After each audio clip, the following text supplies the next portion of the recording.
Hello guys and gals, me Mutahar, and there's two types of Linux users, okay? You can either be Terry Davis writing crazy messages to the Central Intelligence Agency, or you can apparently be PewDiePie, who made a Linux installation video. I installed Linux, so should you.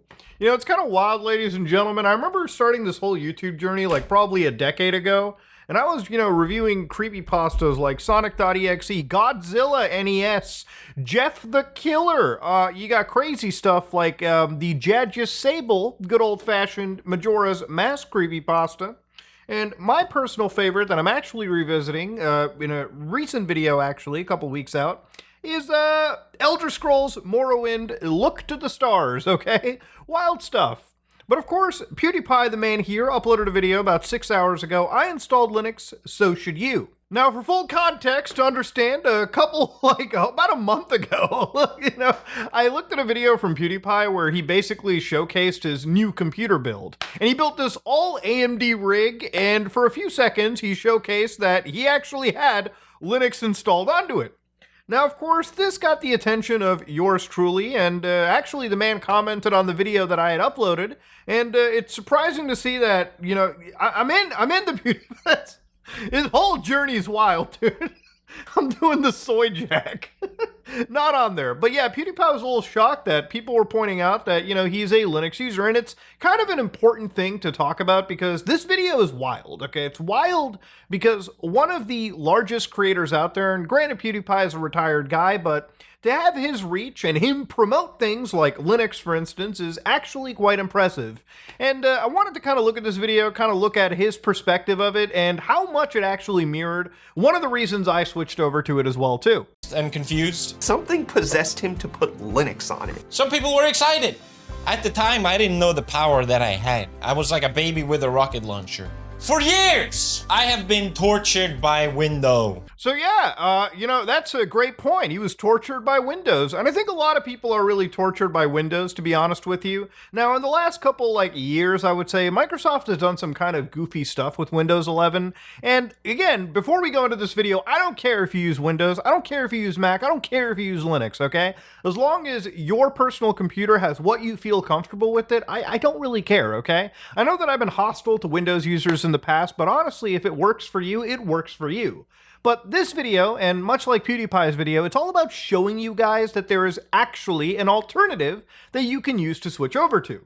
Now, there's a lot of people that complain about Microsoft Windows installing things like, for instance, Microsoft Recall Copilot tools, which for anybody that doesn't remember, it's the tool that Microsoft uses to screenshot your computer using the AI features on new Copilot computers and store a record of what you've been doing on your system.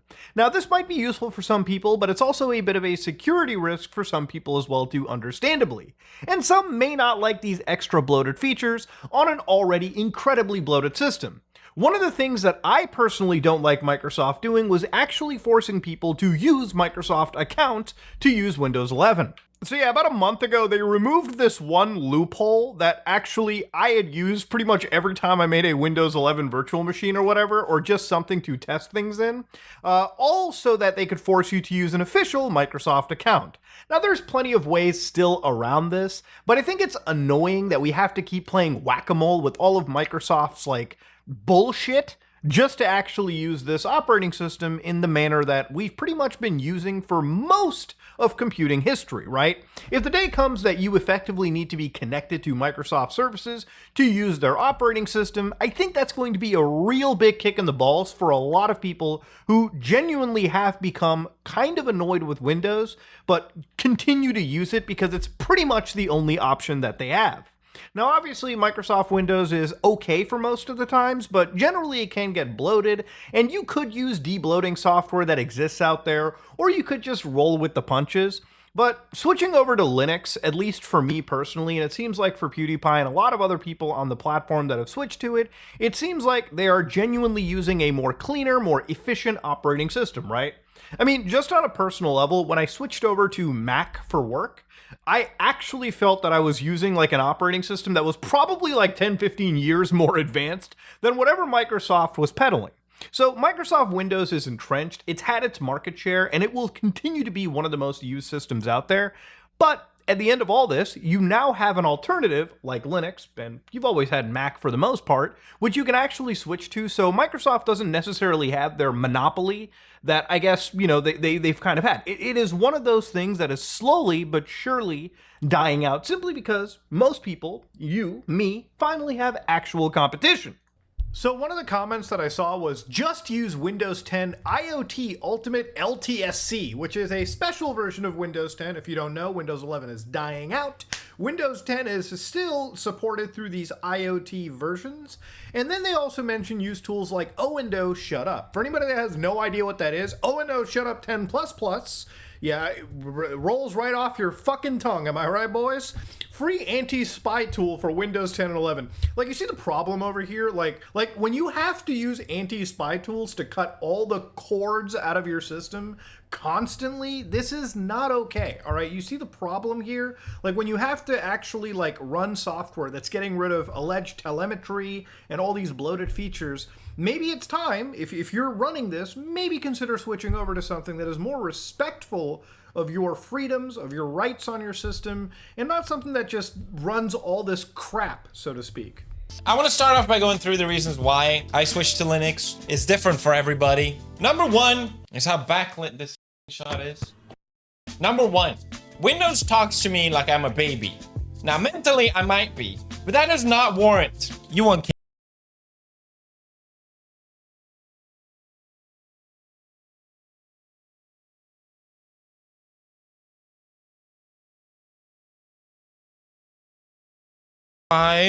You know what? I agree. Microsoft Windows does treat you like a baby. You know, when you download this operating system and install it onto your system, even if you're somehow still paying for a Microsoft key in today's year, yeah, you will just have ads constantly thrown into your system. You will have stuff constantly added. It's why people use debloating software. And yes, Microsoft is kind of patronizing, but I disagree a little bit with Felix. When Microsoft says, "Are you sure you want to delete that file?" I'm pretty sure it's trying to make sure that people aren't deleting things that they probably shouldn't be. Is one of the reasons why on Microsoft Windows you can't just willy-nilly system wipe System32 off of your system and kill your system from actually working. It's also the reason why underneath Linux, if you really wanted to, you can run one simple terminal command and effectively gut and kill your entire system. So yeah, Linux is meant to give you complete control, whereas Microsoft, they will baby you, all right? And sometimes I do kind of respect the babying, okay? Because I'm sure there's still some dumb users that are still willing to destroy their installations. But as far as it comes to ads like Candy Crush and TikTok and all the crazy apps and games they already want pre-installed onto your system, I wholeheartedly disagree, all right? It's one of the reasons why I personally also switched entirely to Linux, okay? I didn't want another company deciding what the fuck should be on my system. I should be deciding what I install and what I uninstall, okay? Simple as that. 3, customization. I discovered this afterwards. Customizing on Linux is a beautiful thing. On Windows, you can maybe change your wallpaper, change a little bit of colors, whoopity-doo. On Linux, you can change reality itself. Now, he's actually not wrong there. Customization for Linux is like the most important thing, okay? There's entire people that rice this shit out of their systems. Now, if you ever want to see customization on Linux, r/Unix porn is one of the largest communities all centered around customizing their Linux desktop. And oh my god, is that Serial Experiments Lane? Holy, that brings me back. But again, you can see that people take their Linux installations and absolutely customize them, sometimes to an extensive format, sometimes to, whatever this is, whether it be super cutesy, it's all types of customization. You can make your system look as clean or as bloated as you actually want. And he's true, Felix is right. Customizing Windows is really not customization at all. You might change a wallpaper, you might change a few themes, but generally it is exactly how Microsoft Windows wants you to look. And that's not to say there isn't obviously customization to Windows. I mean, this is a great video right here by Vinstar where they actually showcase a lot of third-party tools that can be used to modify the Windows desktop environment to a point where I would say it kind of ditches that traditional look that we have, but it's not going to be near anywhere extensive as what you can do on something like Linux, obviously, where you're really allowed to go above and beyond with modifying almost every single aspect due to its incredibly modular nature.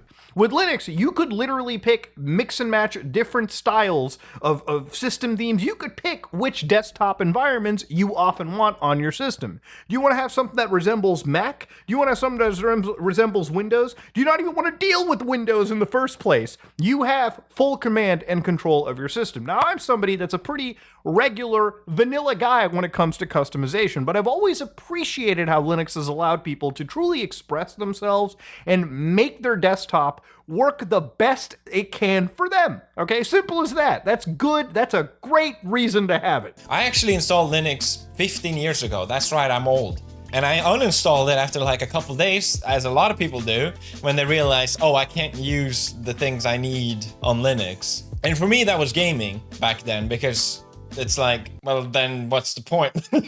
You know what? That's exactly one of the reasons why I myself, well, probably around 15, maybe 17 years ago, also tried experimenting with Linux. So I remember back then I got like Ubuntu running on my system and I thought, whoa, this looks really cool. This is like brand new stuff. I was tinkering with it for like 5-10 minutes until I realized I can't really run my games on here. Now, back in the day for running Linux, you had wild desktops. Remember back like 15, 16 years ago on YouTube, there would be like people showing you like desktop cubes and like wobbly windows and like genie effects. And I was like, wow, that's really cool for like 10 minutes. Okay, now can I play that video game that I want? So, you look at the video games being played back then, and it was a struggle to get something like Halo 1's demo running underneath Wine, which is the translation layer we all use to play video games. Now, I would probably not believe you if even 5 years ago you told me that I could play something like Expedition 33 day one underneath Linux, which I actually am, with modifications.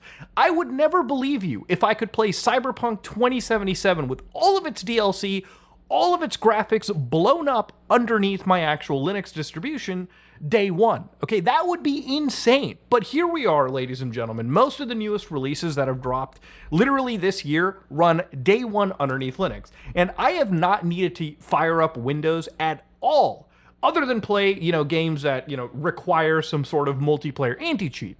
That computer back there is my Windows system, primarily used just to play games like Rainbow Six Siege and Grand Theft Auto Online. And out of the few hours that I play it per week, I would probably spend more time if the anti-cheats opened up for Linux. I would probably actually spend more money on those games if I could run them underneath Linux. Windows, for me, only exists for a handful of video games that are still tied to anti-cheat systems. Other than that, most games and the mods underneath those games work pretty much day one out of the box out of Linux. In fact, I would actually say that things like the Steam Deck have pretty much made Linux kind of a necessity for certain mod communities and emulator communities out there, even indie gaming communities, to actually support. It used to be that modding and doing things underneath Linux was actually annoying. But because of how popular Linux handhelds like the Steam Deck are, there are so many guides and communities that exist where they'll walk you through how to mod games like Skyrim, Cyberpunk, Grand Theft Auto. I mean, it's insane how friendly and how useful the communities have gotten to try to convince and get people to go from Windows all the way over to Linux. And it's not easy to use, Linux day one, especially if you're not completely comfortable with it. But if you're willing to tinker and you're willing to go through like 10-15 minutes of a user guide or a YouTube video, then I think you'll probably have a pretty good time. Now, PewDiePie kind of talks about like actually doing like creative work. Like as a content creator, he actually uses software like OBS Studio to record his screen. He also uses software like Photoshop, like a lot of the Adobe suite, unwillingly to edit and do thumbnails for videos. I do the same thing myself too, and that's one of the weaknesses of Linux, and I don't want to pretend that it's somehow great. But let me explain something here. Linux is all about open source software. It's all about a community coming together to put together alternatives to the big commercial guys. Linux itself is a big, like, actual, like, fuck you. It's a big, like, I guess you could say, it's an alternative, a free and open source alternative to the big commercial guys in the space. It's not perfect, but it's something that's outside the scope of just one company's controls. So PewDiePie was showcasing like GIMP, for instance, which is an alternative to software like Photoshop. Now, somebody that edits their own videos, albeit sometimes pretty poorly, I would say that software that most YouTube creators use is probably things like Sony Vegas. Some people still use that.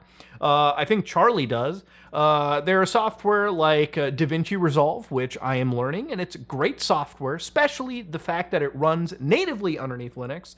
But I'm sure that a lot of you guys probably use Adobe Creative Cloud, Adobe Premiere, After Effects, Adobe Audition, a lot of Adobe software which is still locked primarily to Windows and Mac. And that does not play at all underneath Linux. Now, unless you're somebody like me that can run a virtual machine underneath their system with graphics cards passed through, which I'll show you how to do towards the tail end of this video, you could get Adobe technically running underneath Linux. But unless you're willing to pick up some of the alternatives, which they're pretty good, and as long as you're able to relearn some of your stuff, you can actually wean yourself off of Adobe, for instance, or utilizing Windows. You can pick up other software, and you can try to change your workflows, and you can probably get most of your workflow translated over to Linux and free and open software, as long as you're willing to learn and keep an open mind. However, if you're an actual professional and you absolutely need a certain piece of software to work stably, by the way, then Linux probably isn't all the way there. But it's also not so far in the Stone Age that you can't at least give it a try. So at some point, Felix here also starts to show you guys that dreaded terminal. So here's Felix actually showcasing some console commands to actually showcase how, again, the terminal works. Now, the terminal is one of those things that I feel people are unnecessarily scared of when it comes to Linux. Now, to show you guys like a real quick understanding of the terminal, so to speak, right? This is, again, one of the fearful things that people look at and they're like, whoa, this is so confusing. This is only what engineers use, okay? I need something simple. Now, how many times do you go on like the internet and you have to like download things like Steam or a client like VLC for watching videos or something like Firefox, like a web browser? What if you could just do that within seconds? Instead of going to every single web page, downloading their installers and running them each one by one. What if all you had to do was type in words like sudo for super user, which means that you're installing something on a system level, gonna have to give it the admin permissions, obviously. Type in words like apt, which for the Linux distribution that I'm using, which we'll get to in a bit, Linux Mint, apt is the package manager, right? And each different distro has its specific package manager. For me, it's apt. Then type in words like install, and then you can type in Firefox for your web browser, VLC for your video player, and Steam, and just hit enter. And as long as you just slap in the word yes, it'll do it all for you right in front. So again, it gets all the dependencies, it gets all your packages, and you can feel like you're the most ultimate, like, Matrix level. You can feel like you're Neo from the fucking Matrix, installing crazy packages. And all without you ever skipping a beat. Literally, as I'm speaking, everything is already done and ready to go. And boom, you've got VLC pretty much ready. So yeah, this is the beauty of using something like Linux's terminal. If you figure out how it works and you're not scared of it, and I don't think anybody should be, you absolutely can take severe control of your system and optimize it and utilize it in ways faster than you could ever expect. And it's not to say that Windows doesn't use the terminal either. There's a very powerful terminal for Windows, which you can also use to install applications in a safer and faster way than the traditional method too. Now, obviously, PewDiePie also was asked, he also talked about, like, which version of Linux should you get? And he showcased, like, this whole list of different distributions. Now, this is one of the questions that I get too. It's like, which version of Linux should I use? And honestly, I'll give you the most simple answer right here, okay? Whichever one's the most popular and whichever one's the easiest to use. Now, in this list, he kind of showcased the difficulty curve of tons of different distributions, right? For instance, you probably heard of things like Red Hat, which is preferably for people in the enterprise, like people who are running like server stacks, like real pros, okay? You've probably got things like Linux Mint, which is one that is super easy to use, the one that I'm currently using, the one where literally you don't have to use anything crazy like command lines and terminals. Linux Mint, I made a video about this probably like 10 days ago at this point, and I actually said literally the only reason I use it now is because unlike Arch Linux, unlike any other Linux distributions, it is as easy to use as Microsoft Windows. Now, of course, you've got things like Gen 2 Linux, you've got things like Arch Linux, that, again, require some extra understanding, some real understanding of Linux, some real learning curves involved here, buckos. And, you know, there's no shame in you saying, I want to use the easy mode version, okay? I don't want to use hard mode. There's no shame. As long as it works for you, be fine with it, okay? If somebody shames you for it, you can tell them to go fuck themselves. But anyways, one of the sites that I could recommend is distrowatch.com, and usually in their top rankings, Mint is actually currently ahead by a large margin. It's one of the most used Linux distributions for good reasons. It's just simple and easy to use. It's very quick to get going, very easy to install. I've shown you how to install. It takes literally minutes to get going. And it's a very easy to use system, very easy to maintain. Literally updating it is a breeze. I open one update manager here at the bottom. It has all my graphic driver updates, everything else ready to go with one click, and boom, you're done. Now, of course, you can use things like MX Linux, CachyOS, EndeavourOS, Debian, PopOS, Manjaro, Ubuntu. You can use anything in this list. As long as it works for you, that's all that matters, okay? Again, you should absolutely be tinkering with this kind of stuff, maybe run it in a virtual machine, just play around. And even beyond this list, there's other Linux distributions like Boss Linux. If you want to use an Indian version of Linux, like Linux from India, you can. I would recommend using any governmental Linux, but it's all available, okay? There's Retstar OS from North Korea. In fact, if you're somebody that loves Windows XP and the way that it looks, you can get something called Q4 OS, which actually does look pretty damn close to Windows XP. So if you just want to use something that looks like Windows XP in the modern fucking era, it's freely accessible and available. Now, in the end of this video, he does kind of showcase his ricing, which I highly recommend you go watch. It's like the ultimate tinker's wet dream. He basically installs something called Hyperland and just makes his computer look the way that he wants to, super optimized, super built for his style, okay? It's literally ribbed for his pleasure, so to speak, all right? As disgusting as that sounds. But again, ladies and gentlemen, that is just the beauty of Linux, okay? And when it comes to things like distributions, one of the reasons why I personally really love Linux is just how versatile and how amazing it can be when the community is really involved. For instance, Bazzite Linux that I showed you not too long ago, I have installed in the Mutabox gaming system down below. And it's not really a Mutabox gaming system, it's actually a computer I picked up on sale.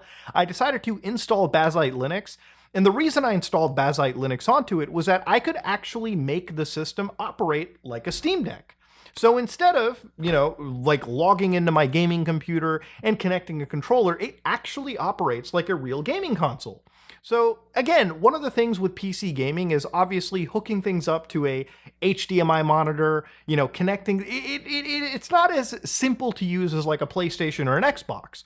But with Bazzite, I actually literally have a console-like PC system. So I basically fire it up, it instantly logs into Steam, gets me the user interface that is on the Steam Deck, and I connect a PlayStation controller, and boom, I'm actually playing modern games like Expedition 33. I'm playing really most of my Steam library, and then again, games beyond my Steam library, so things on GOG, the Epic games, so on, to even old games like Need for Speed Carbon, like old PC games, I actually have working underneath the system, and I'm playing them as if I was actually running them on a PlayStation. It's super simple, super awesome, and I couldn't recreate this on Microsoft Windows that efficiently if I wanted to. And look, honestly, like, it's kind of crazy to see how far Linux is becoming too. Like, recently I saw on Lenovo's website for the ThinkPad, which is a pretty popular, like, release of a laptop, they actually do allow users to install or pre-install Linux Ubuntu onto it. And there's also like Linux like laptop and hardware manufacturers.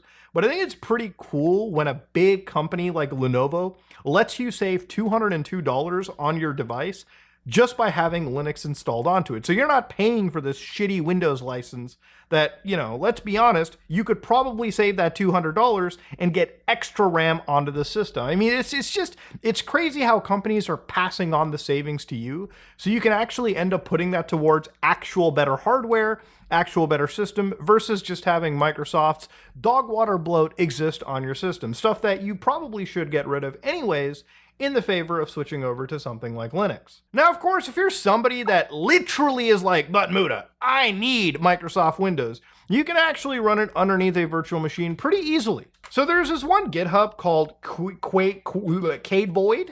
All right, this complete single GPU pass-through, it constantly gets updated, and it is actually one that, again, I'm not going to say it's super easy, it's like completely easy to follow. This does require you to learn, have a basic understanding of how Linux works, but as long as you're willing to give things a try, it's a matter of following basic console commands over here, dragging and dropping these into a terminal, and once all of these commands are followed and you actually really go through with this and understand how it works, it's not too difficult for you to actually open up a virtual machine manager. And like I have things set up over here, I can actually pass through my graphics card.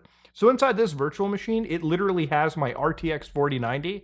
So if for some reason I do need to have something like Windows underneath the system, whether I want better gaming performance, or I just want to run a shady piece of software with all of my computer's resources geared towards it, I can do this. And again, you don't even need to have multiple graphic cards. I'm sharing my one graphic card between two of these systems.